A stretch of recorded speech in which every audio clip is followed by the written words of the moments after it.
안녕하세요. 페이스란 성형외과 원장 이진수입니다.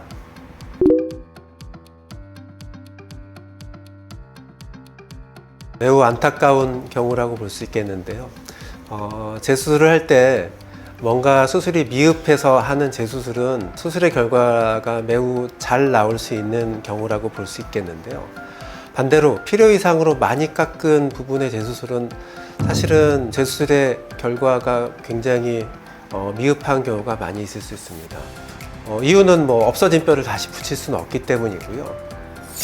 그렇기 때문에 처음 수술할 때 절제량이 너무 집착해서 많이 자르는 건 굉장히 안 좋은 선택이라고 볼 수 있겠고요. 대표적으로 우리가 신경선 밑으로 다 잘라달라 이런 얘기도 많이 하시는데, 신경선 밑으로 이 아래쪽 하연을 너무 많이 자르면 밑에 연부 조직이 위로 올라붙을 때 중력을 거스르고 올라붙어야 되기 때문에 이게 정확하게 다 붙기가 매우 어렵습니다. 특히나 잘 안 붙는 부위가 이 체부에 해당되는 중간 부위인데, 그렇기 때문에 아래 턱뼈의 하연을 많이 자른 경우에 아주 대표적으로 나오는 이상한 턱선의 모양이 각 부위는 쏙 들어가서 함몰된 느낌이고, 중간 부위가 불룩해서 흡사 이렇게 노인의 늘어진 턱선 모양이 되는 경우가 많은데, 이런 경우는 사실 뼈 수술을 다시 해서 얻을 수 있는 게 매우 적다고 볼 수 있겠고, 이렇게 만약에 늘어진 모양이 됐을 때는 크게 이제 두 가지 선택을 하게 되는데, 한 가지는 이 없어진 뼈에 대해서 보형물을 제작해서 보형물을 넣는 방법이 있을 수 있겠고, 두 번째는 리프팅으로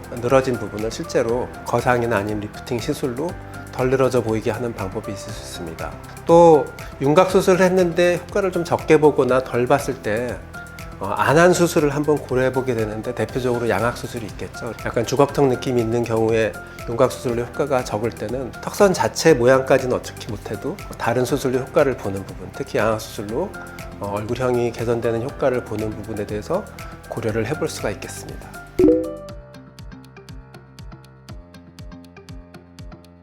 광대 안면윤곽 재수술 첫 번째로 제일 많은 케이스는 퀵광대를 한 케이스들인데요.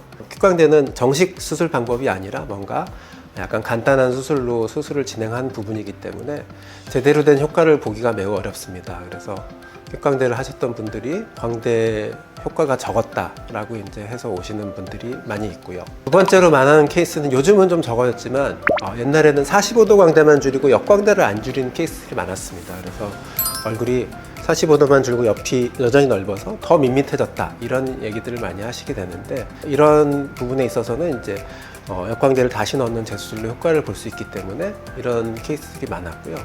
세 번째는 이것도 이제 너무 과한 케이스들인데, 광대의 삭제량이 너무 많아서 특히 45도 광대 같은 데가 너무 함몰된 느낌이 있는 경우가 있을 수 있는데, 물론 이제 광대를 바깥으로 꺼내는 수술로 어느 정도 개선은 가능하지만 뼈가 너무 많이 없어진 부분에 대해서는 완벽한 복원이 힘들 수도 있어서 이런 부분은 효과가 조금 제한된 경우가 있을 수 있다고 보겠습니다.